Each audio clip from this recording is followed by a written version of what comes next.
Continuamos con la doctora Barril, que, como ha dicho en la presentación el doctor Gorriz, es una autoridad en el campo de la hemodiálisis y que nos va a hablar del manejo de qué pasa ahora con los pacientes que hemos tratado de virus hepatitis C y que parece que ha cambiado bastante la perspectiva que teníamos de estos pacientes. Gracias. Muchísimas gracias. Buenos días.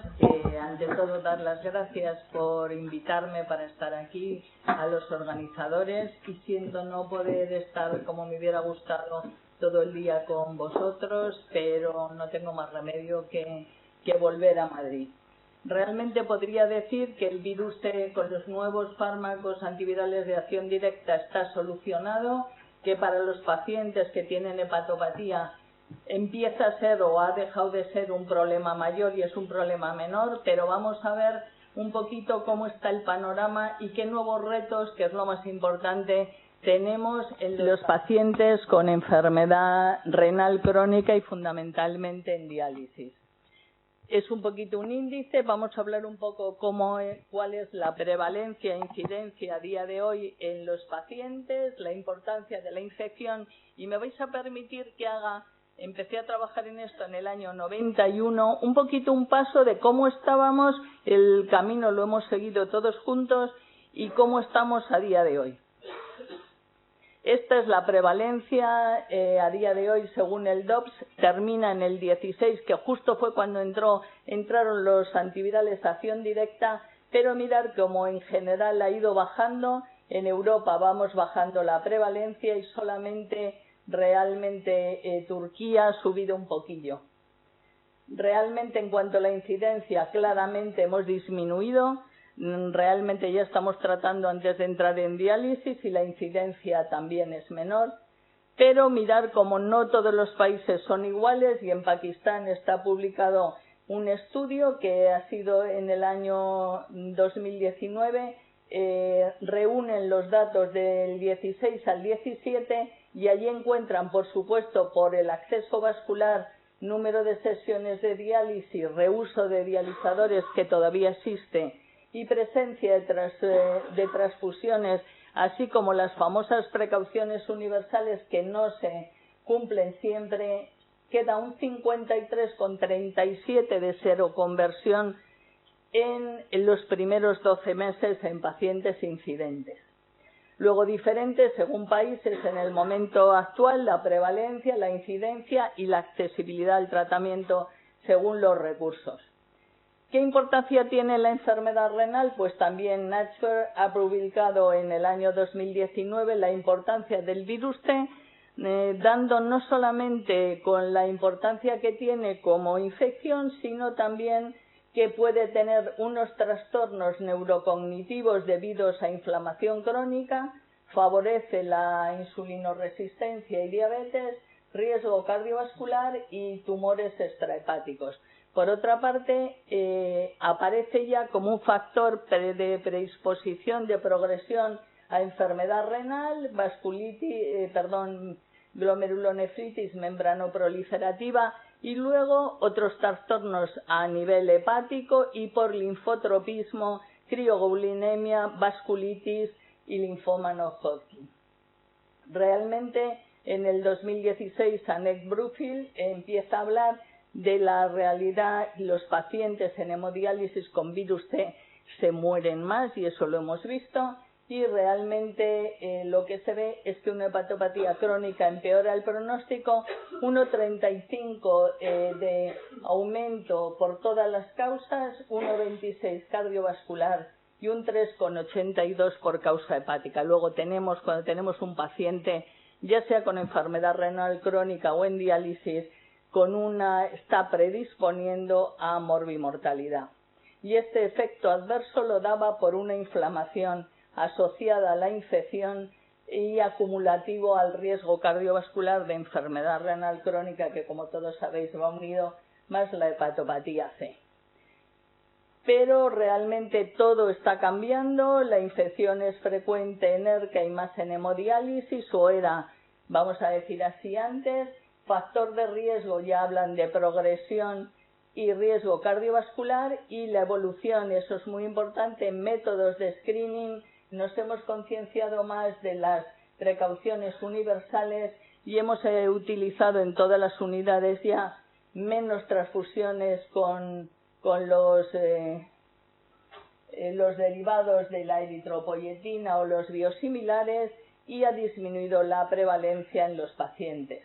Realmente, de todas formas, en el DOP seguía siendo alta, 14,7 bajó a 8,7 hasta el 2015, mientras que en la población general estábamos entre el 0,1 como mucho al 2%.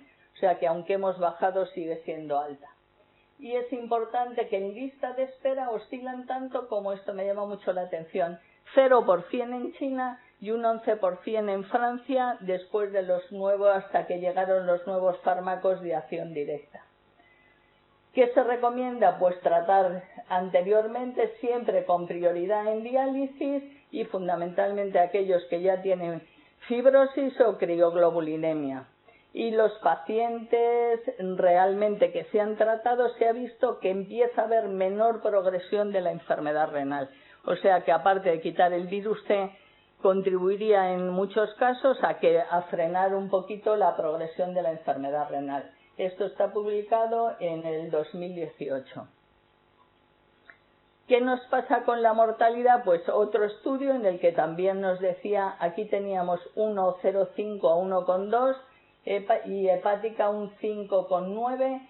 Realmente mortalidad global sigue siendo muy alta en un metaanálisis con 145.000 pacientes. Y luego lo que hablaba es que no solamente tiene importancia en diálisis, y esto es muy importante por lo que luego veremos, sino que también en el trasplante, porque puede ser un factor favorecedor de pérdida del injerto, porque favorece el rechazo y la glomerulopatía post-trasplante, y que realmente también mortalidad por enfermedad hepática, cirrosis asociada a sepsis y efectos adversos en todos los fármacos inmunosupresores que nuestros pacientes van a necesitar. ¿Qué ha pasado con los nuevos fármacos para el tratamiento antivirales de acción directa? Que ya empezamos a cosas positivas. Podemos tratar antes, pero también después del trasplante, y esto va a cambiar radicalmente todo. Aquí vemos, ¿es mejor estar en peritoneal o en hemodiálisis si tenemos un virus C? Pues realmente la mortalidad no parece que dependa del tipo de terapia renal sustitutiva en cuanto a mortalidad. Otra cosa es que epidemiológicamente, si el paciente está en peritoneal, se va a su casa y el problema de transmisión es otra cosa.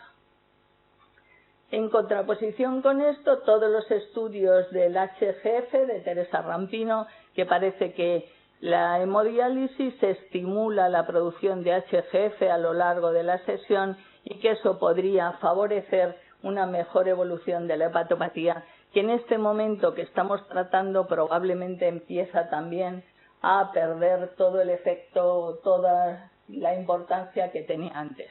¿Qué pasó con el grupo nuestro de virus? Pues que efectivamente en un montón de años que empezamos a ver, nuestros pacientes con virus C salían más por exitus, el porcentaje de pacientes salían más por mortalidad que por trasplante. O sea que había algo que nos estaba diciendo cuando todavía estamos empezando con todo este asunto, que los virus C por algo iban peor. Vamos a ver un poquito el pasado, el presente y el futuro.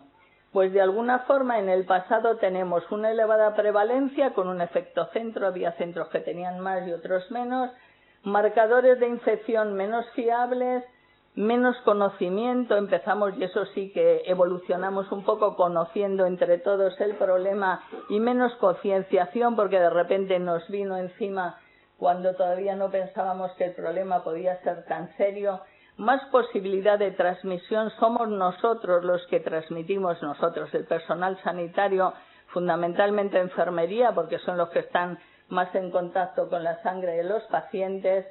Tratamientos con eficacia aceptable porque salvaron muchas vidas, pero intermedia porque llegaron a ser un 60% para erradicar el virus, muy largos y además en algunos casos bastante mal tolerados.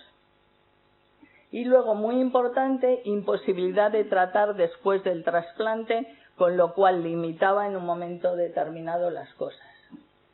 ¿Qué hemos tenido que ver o qué camino hemos recorrido? Pues hemos visto si había que aislar a estos pacientes, aislar o no, o concentrar, pero sí que tomar alguna medida.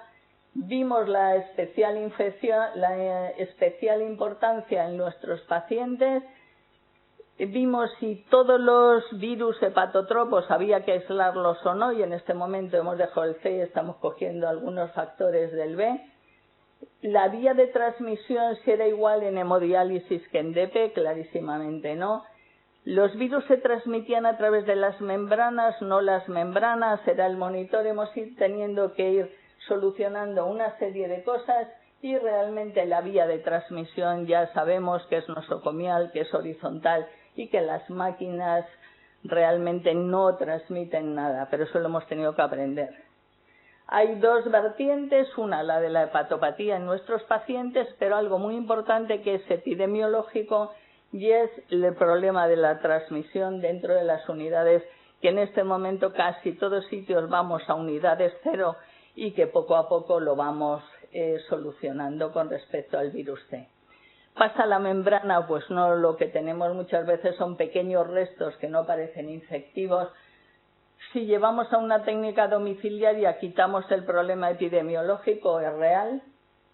¿Disminuye la carga viral a través de la sesión? Pues probablemente no pierdes virus, con lo cual lo que sí que podría ser bueno es esa estimulación del HGF en pacientes en los que decidamos no tratar, cosa que ya con los nuevos tratamientos yo creo que prácticamente es casi ninguno. Sí que se ha bajado la prevalencia, se ha bajado la incidencia, pero sigue habiendo brotes en algunos casos en unidades de diálisis y siempre se llega a lo mismo, y es cumplir las precauciones universales. Ese fallo en las precauciones o en la preparación de la medicación es lo que se ve que forma o que es la causa en el 65% de los casos de los brotes, aunque muchas veces es inevitable porque trabajamos con mucha presión asistencial y a veces es difícil el evitarlo. Y entonces siempre cumplir las precauciones, siempre utilizar lo más específico posible y siempre los controles serológicos nos van a ser de mucha utilidad, hacerlos de forma periódica y para evitar brotes. Vamos a ver un poquito qué decidimos cuando encontramos todo el problema del virus C y cómo empezamos a trabajar dentro del grupo de trabajo. Pues aunque no eran los mismos herramientas serológicas de diagnóstico, pero llegamos a tener en España un 36% en las unidades, unas más, otras menos, pero una prevalencia muy alta que llegamos al 9,02 en el 2005 y en el 2011, que ha sido el último estudio que hemos hecho, llegaba al 5,6% en hemodiálisis, lo cual es bastante bajo.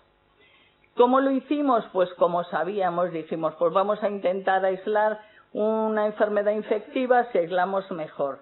¿Cómo aislamos? Pues en cada sitio como pudimos, pero sí que es cierto que del 29,8% de centros que concentraban en una zona de la unidad o que aislaban de alguna forma para evitar la transmisión, llegamos a un 96% en el 2003 que adoptaban alguna medida de aislamiento y cada uno hacía lo que podía. Si tenía muchos por turno, que era lo más eficaz, todos en un turno y así no hay problema.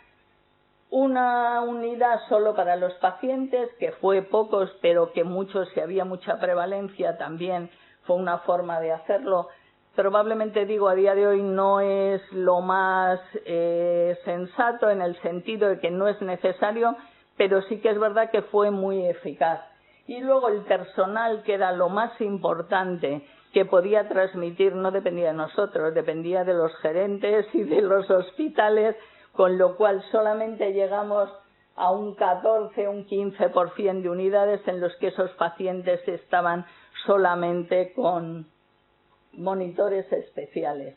Sí que es verdad que publicamos el grupo de trabajo que de no aislar nunca a iniciar el aislamiento sí que era la mayor bajada que se hacía a lo largo de años en la prevalencia. Este es un estudio que publicamos en en un monográfico de Karger, en el cual decía que había una disminución, está en el 2016, disminución de la prevalencia, transmisión nosocomial horizontal, no se precisa un monitor específico, hay que lavar bien la máquina y desinfectarla por dentro y por fuera, ya que son digitales. Siempre usar las precauciones universales. Puede ser bueno en muchos casos el aislamiento, concentración en zonas de la unidad con personal, simplemente para que se tenga un poquito más de cuidado. Siempre en cimas elevadas una alerta de infección y hasta entonces tratar siempre previo al trasplante. Realmente aquí también se habla, es una Cochrane en la cual llega a las mismas conclusiones, y realmente aquí se ve que el concentrar o tener monitores especiales no nos va a dar. Os dejo la presentación y si queréis alguno yo os la paso tranquilamente, porque hay algunos de los artículos que merecen quizá la pena. Que realmente, aunque se han utilizado, que no se ve una efectividad real en utilizar máquinas muy específicas, si se desinfectan bien posteriormente. Esto sería lo mismo, los brotes, y vamos a ver en este momento cómo nos estamos manejando.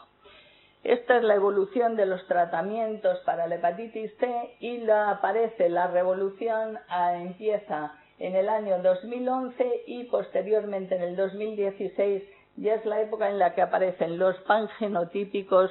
Estamos tratando 12, incluso 8 semanas en algunos casos, y tenemos un resultado del 95%, prácticamente casi todos los pacientes responden al tratamiento con respuesta viral sostenida. Aquí hicimos las guías de virus en diálisis en el 2008, que estamos intentando que salgan ya definitivamente la reactivación, porque se han quedado totalmente obsoletas para lo que tenemos a día de hoy. Iguales son los tratamientos para todos los genotipos y hay fármacos que son pangenotípicos, salvo en algunos casos especiales. ¿Se pueden utilizar en insuficiencia renal crónica avanzada y en diálisis? Pues sí, ahora veremos las connotaciones. ¿Se pueden dar en pacientes trasplantados? Sí, ya podemos tratar después del trasplante. Sí que hay que tener en cuenta los fármacos que interaccionan tanto antes como específicamente con los inmunosupresores. Cada vez tenemos más coinfecciones, VIH y virus C que tenemos que tener en cuenta. ¿Y qué tasa de respuesta? Pues ya habíamos dicho que de un 95%, y los que hemos tratado, los mínimos que ha habido recidivas con los nuevos antivirales pangenotípicos se han retratado y generalmente pueden ir muy bien. Implicaciones en nefrología: erradicar el virus. Evitamos progresión, no se nos olvide, si no están en diálisis, de enfermedad renal crónica. Disminuimos mortalidad. Estamos evitando epidemiológicamente la transmisión nosocomial y vamos a facilitar, como ahora veremos, el trasplante renal. Aquí tenéis la lista a día de hoy, DNA detectable según el genotipo, cómo en un momento determinado podemos tratar, y en los estadios 4 y 5 los fármacos que pueden ser más adecuados para tratar, ya que hay algunos como el sofosbuvir, que fue muy bueno, que realmente a partir del estadio 4 pues ya es cuestionable, y entonces hay que estudiar con los hepatólogos, que son los que nos ayudan, si realmente en algún paciente podemos tratar a dosis bajas o ahora ya directamente pasamos a los últimos fármacos que han salido. Como decía, 95% de resultados con respuesta viral sostenida. A día de hoy, presencia e incidencia muy baja, más pacientes que nos encontramos tratados, ojo, anticuerpos VHC positivo que lo van a durar toda la vida, pero que son RNA negativos por tratamiento. Puede ser que lo hayan perdido, pero ahora ya son por tratamiento. ¿Qué hacemos con ellos? No hacemos nada, ya veremos que van a seguir siendo anticuerpos positivos, pero no tienen virus ni lo van a tener. No hay que aislarlos, pero ahora vamos a verlo. Aparición de mayor coinfecciones con VIH, que normalmente los tratan unos los tratan los hepatólogos y otros los de infecciosas, prescripción exacto de fármacos según con digestivo infecciosas y necesidad siempre de filiar a la entrada de diálisis el grupo al que pertenece. ¿Qué nos encontramos a día de hoy? Serologías.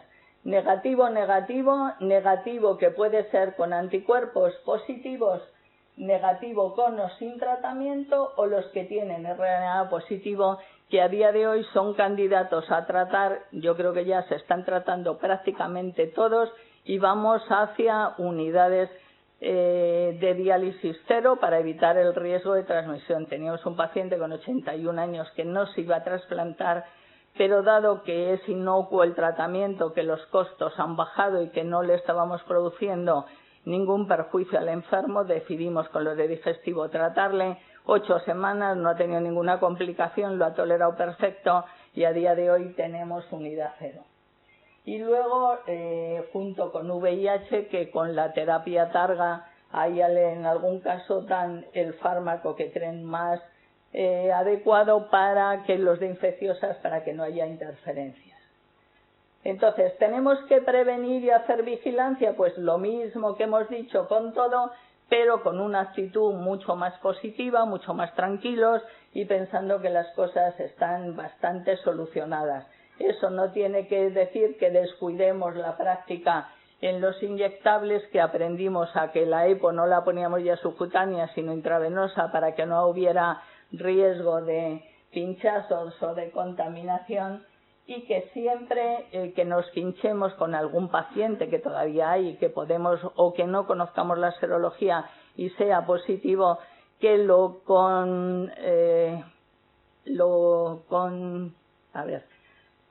hagamos una consulta preventiva y lo digamos, porque deberemos de llevar un seguimiento pues si apareciera alguna seroconversión y fuera necesario tratar. Hacia unidades cero, desde luego, cuándo dejar el aislamiento, ahora lo veremos.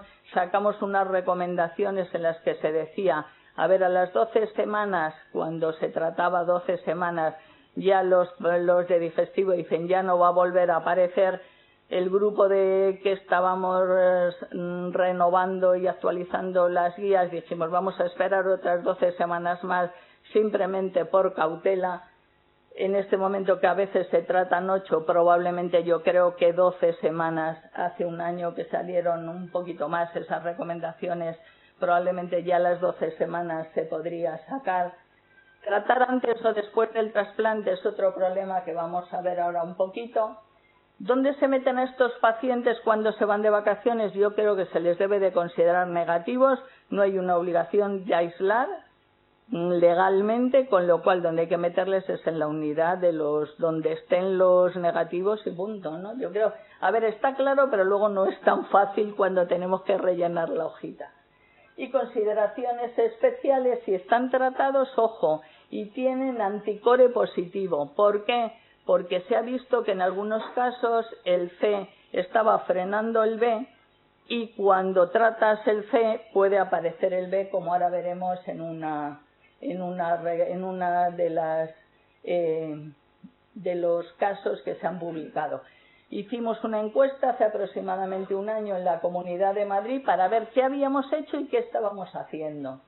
Fueron 28 hospitales, me parece, aquí están 29 hospitales, estaban en peritoneal 17 y hemodiálisis más peritoneal 17, y los otros eran distintos centros de diálisis de la Comunidad de Madrid, y en total 2.334 pacientes y 366 en DP.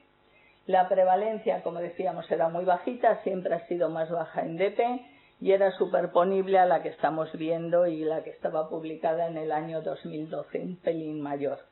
Y sí que vimos que ya prevalencia de inicio 0 en hemodiálisis 2 centros y en diálisis peritoneal 6 centros.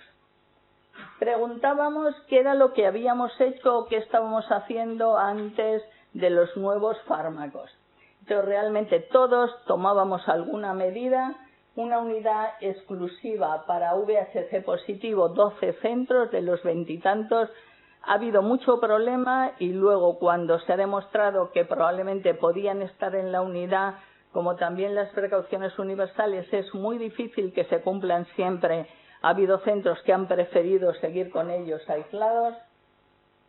Por turno 7, un 46,7%, con monitores un 60% y enfermería 6 centros solamente, teniendo un área exclusiva los otros 15 centros que era el 100%. O sea, los dejamos en un sitio y luego, depende de cómo podamos, dejamos la enfermería y si tenemos o más, pues dejamos un turno solo para ellos en una sala y sin problemas. Actitud post-tratamiento, que esto es importante con los nuevos fármacos. ¿Quién no adopta medidas de aislamiento? De los 29 centros, solo 6. El resto ya ha dicho, bueno, se han tratado, están bien, adiós, muy buenas.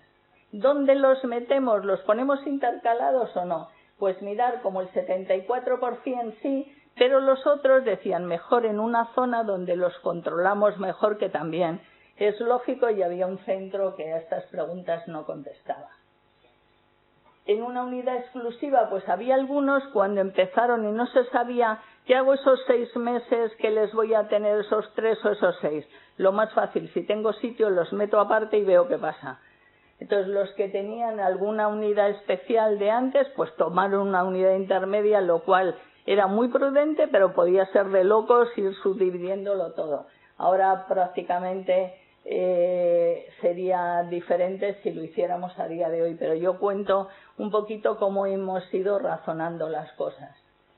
¿Qué hacíamos en 3 centros que tenían esto? Pues los aislaban o bien turno, o con monitores solo, o con enfermeras. Volvíamos un poco, la costumbre que teníamos no vamos a perderla hasta que no estemos seguros, porque nos ha ido bien. ¿Harías diferente si tuvieras otros medios? Pues había un porcentaje que era un 46,2% que decía, pues a lo mejor haría otra cosa de la que estoy haciendo ahora, pero los medios van a mandar. Perdón. Tiempo de espera, pues nos hicieron caso y con eso estamos súper contentos, porque 3 meses solo un 12% y el 76% a esas recomendaciones decían vamos a ser prudentes, y el 76% esperaba desde que aparecía negativo 6 meses y luego ya los tomaba las medidas o pasaba al paciente a la unidad normal concentrada en una determinada zona. Y luego, muy conservadores, un 12% que decían, no, yo espero un año y luego vamos a ver qué pasa.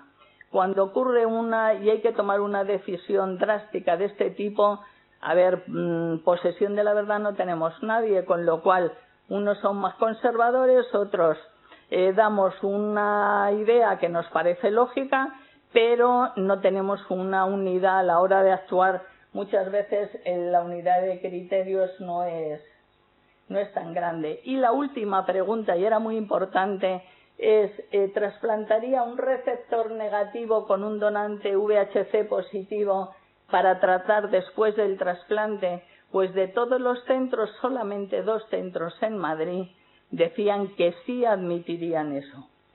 Esto probablemente a día de hoy, que nos parece todavía un poco raro, al revisar que para esto sirve preparar las cosas, venía comentándolo con Rafa, ya esto parece que va a ser una realidad en un futuro próximo. Entonces, como conclusiones de aquí, pues lo que ya hemos dicho, lo de las prevalencias, los nuevos tratamientos, y que probablemente a día de hoy con 12 semanas, no hay una actitud uniforme, pero con 12 semanas probablemente sería suficiente, y que ya más del 90% de pacientes no admitirían esta posibilidad no admitirían esta posibilidad de receptor positivo en donante negativo. Planteada frente al B, pues aparece esta comunicación publicada en el 2015 de una reactivación del virus B de la hepatitis al tratar un virus C. Entonces parece que la explicación es esa. Virus C está en un momento determinado contrarrestando un poquito al virus B. Cuando se trataban con interferón incluso hasta nos podía servir para las dos cosas, pero ahora ya estos fármacos no afectan al B. Retiramos el C y, ojo, solo los anticore positivos tendríamos que hacer al menos una determinación porque podría reactivarse. Nuevos retos, pues si es necesario el aislamiento, ya lo hemos dicho, realmente tenemos que poner a los dos formas serológicas, los que han perdido, que hay algunos RNA negativos con anticuerpos positivos, y los de tratamiento. Van a ser pacientes, unos ya están tratados y los otros tendremos a lo mejor que de vez en cuando hacer un RNA, pero si lo han perdido probablemente no pueda aparecer. Pero ya la serología, ya los negativos no van a ser los anticuerpos negativos y eso tenemos que tenerlo en cuenta. Llegaremos a trasplantar pues a pacientes VHC positivos. Yo estoy segura que en este momento solamente se están haciendo bajo estudios, pero que probablemente llegaremos a ello, y que realmente los pacientes que tengan un anticore tendremos que tenerlo en cuenta. Con respecto al virus T, con VIH ya hemos comentado, y realmente es una problemática que cada vez vemos más en las unidades y que tenemos que tener en cuenta porque las coinfecciones son con B o con C son muy importantes, y anticores positivos también podemos verlos con frecuencia. Esta era la explicación de por qué el virus B podía reactivarse en algún caso si se trataba el virus C, y que se han presentado hasta ahora 2 casos después del tratamiento con sofosbuvir y simeprevir. Y aquí vamos a la última parte, ya va a ser cortita, que es la del trasplante. Han aparecido 2 artículos, uno es de Nuria Esforzado del Clínic de Barcelona y Chema Morales del 12 de octubre, en el que hablan la era de interferón y la era con los nuevos antivirales de acción directa y cómo valoraríamos un paciente en lista de espera. A día de hoy, el paciente con anticuerpos VHC positivo, mirar cómo realmente la biopsia, salvo casos especiales que estaría aquí, se ha sustituido por el fibroscan en muchos casos, y entonces realmente aquí veríamos si el RNA es negativo, seguiríamos función hepática normal, entraría en lista de espera normal, y luego dependiendo de la elastografía, así veríamos si planteábamos el tratarse, y si es necesario, es avanzado, hacer una biopsia hepática y tratar pre o post trasplante con los nuevos fármacos antivirales. Siempre teniendo en cuenta que puede haber, si nosotros llegamos a tratar después, una interferencia, y hay que monitorizar los fármacos y tener en cuenta con los inmunosupresores interferencias que puede haber, lo que puede hacer un poquito más complicado el periodo post-trasplante. ¿Qué justificación tenemos para eso, una hemodiálisis internacional, para poner riñones positivos en pacientes negativos? Largos tiempos de espera en lista de trasplante y mayor mortalidad en hemodiálisis que en trasplante, sobre todo si se asocia a virus C. Pérdida de riñones en pacientes donantes VHC positivo. Aquí lo comentábamos antes con Rafa, según vamos, lo que nos vamos a encontrar van a ser pacientes muchas veces con anticuerpos positivos, pero ya tratados, que son donantes, porque no tenemos el RNA directo, que él comentaba que probablemente se estaban planteando en La Paz en algún donante que dure un poquito más de tiempo como donante hasta poner en marcha el RNA por si acaso, pero que lo que más vamos a ver van a ser anticuerpos positivos, y que algunos o la mayor parte van a estar tratados y que tienen un problema y llegan a ser donantes. 6% de la lista de espera tienen anticuerpos VHC sin tratar. Yo creo que en este momento esto ha debido de bajar, está publicado en el 2018, y posibilidad de tratar después del trasplante, que eso ya lo llevamos repitiendo insistentemente. Entonces podemos tratar precozmente en el post-trasplante con los nuevos fármacos. Sí que tener en cuenta que un C puede haber una hepatitis aguda fulminante, una colangitis esclerosante, por lo que siempre que hagamos esto el paciente debe de ser candidato a trasplante hepático. Son pocos casos, pero ya tenemos que ver que si ocurre el paciente sea candidato a trasplante, porque si no estamos incidiendo, haciendo por beneficiarle en algo, estamos contraindicando ya directamente o le estamos produciendo un daño. Y solo en este momento se están haciendo con estudios controlados el Thinker o el Expander, que son en Estados Unidos, son 8 pacientes por un lado y 10 por otro, que han hecho este tipo de trasplante, empiezan a tratar en el momento que trasplantan y realmente han visto que la respuesta viral sostenida es buena y no han tenido grandes complicaciones. Pero a día de hoy no es algo estandarizado, pero que yo creo que va a llegar. Luego, los pacientes VHC positivo y RNA negativo, si los trasplantamos, vigilar por si aparece el RNA, que es poco probable, y si es de donante vivo, ¿por qué no vamos a tratar antes? Y ya que sea negativo, le trasplantamos y evitamos posibles complicaciones que podrían aparecer. Estos serían los esquemas. Si tenemos a un paciente RNA negativo, pero que es con anticuerpos positivo, darlos desde el primer momento los agentes antivirales, y si el RNA es negativo, ir controlando primera semana, primer mes hasta los 6 meses, y si aparece en algún momento le damos el tratamiento, y si no aparece pues le dejamos tranquilamente trasplantado. ¿Qué llevaríamos para casa? Pues una infección es más frecuente en pacientes con enfermedad renal crónica que en la población general, y se asocia con elevado riesgo de manifestaciones extrahepáticas, incluyendo ya factor de progresión de enfermedad renal crónica. Los pacientes con infección por virus T deben de ser hoy en día ya considerados para tratamiento con los nuevos fármacos antivirales de acción directa. Respuesta viral sostenida en el 95% de los casos. Esta respuesta va a disminuir riesgo de complicaciones intra y extrahepáticas, pudiendo retrasar la progresión de la enfermedad renal. Aun con anticuerpos positivos, si tienen respuesta viral sostenida, deben ser considerados negativos en las unidades de diálisis, en vacaciones, fuera de vacaciones y cuando sea, porque si no el problema es que tú lo das positivo pero tratado y tal, y llega el decir me metieron en la unidad y el paciente se vuelve loco y no.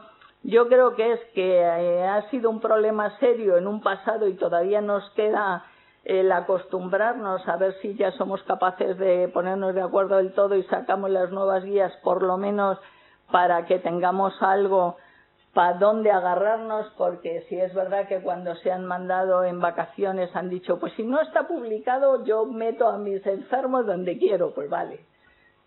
Luego, que el uso de órganos positivos en candidatos negativos puede reducir la lista de espera y se puede tratar la infección después del trasplante. Y por qué no, que uniendo el tratamiento antiviral junto con el refuerzo de precauciones universales para prevenir posibles reinfecciones en los casos que queden positivos en las unidades, se podría ya erradicar el virus C en todas las unidades de nefrología. Y muchas gracias.